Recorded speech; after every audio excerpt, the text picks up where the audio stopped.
Hi, my name is Coco and I'm a health and wellness coach, and I'm hailing from a warm and bright Melbourne, Australia.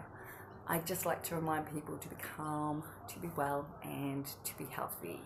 So today I'm going to go a little bit further into stress. What is it?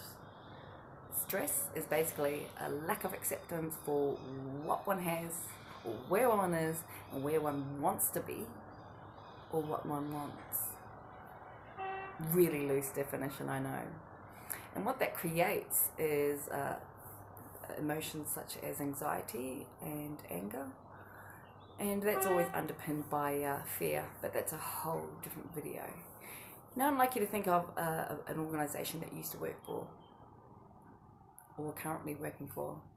And I'd like you to think of the processes, the systems under which you operate, how things are done, how people interact with one another.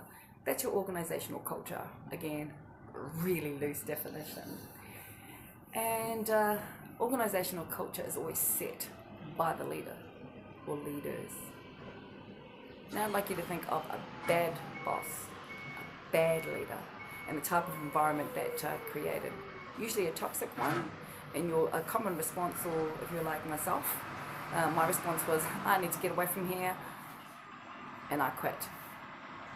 And this boss was so bad that I didn't have another job to go to, so I just quit, and who cares? Anywho, I don't recommend that. So for those of you who are looking to jump ship because of your boss, get another job, or if you can, be brave and take the ball by its hands, but that's a whole different video. Anyway, I want you to think of the environment inside your head. What is your culture like inside there? What is your organizational culture under your leadership? That's right, you are the leader inside your head. What sort of environment are you creating, or do you have? If you're like most people, it's probably toxic. And if you're stressed, it's extremely toxic. Especially if you're stressed all the time, upset by the smallest little things, suffer from road rage and the like, or anything else where you basically cannot accept the reality of what the situation presents. So I just want to draw your attention to the fact that your mental constructs determine your reality.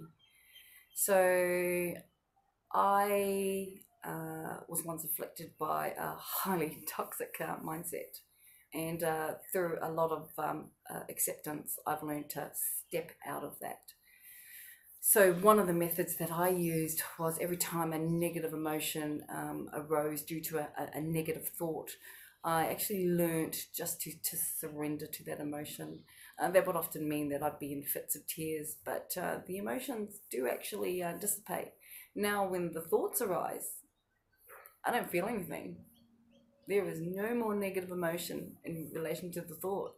So the thoughts arise, and it's like, well, there's no game here to be played anymore. So the thoughts normally disappear, and there can be months. There have been months between thoughts. And now when they arise, I'm like, okay, there's that thought again, and then it disappears because it's got nothing to cling on to. So another method is learning how to take a full conscious breath to create gaps in the thinking mind. But that's a different video.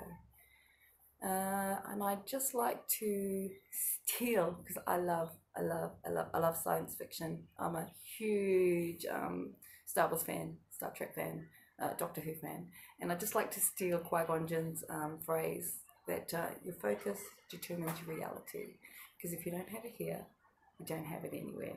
Cheers.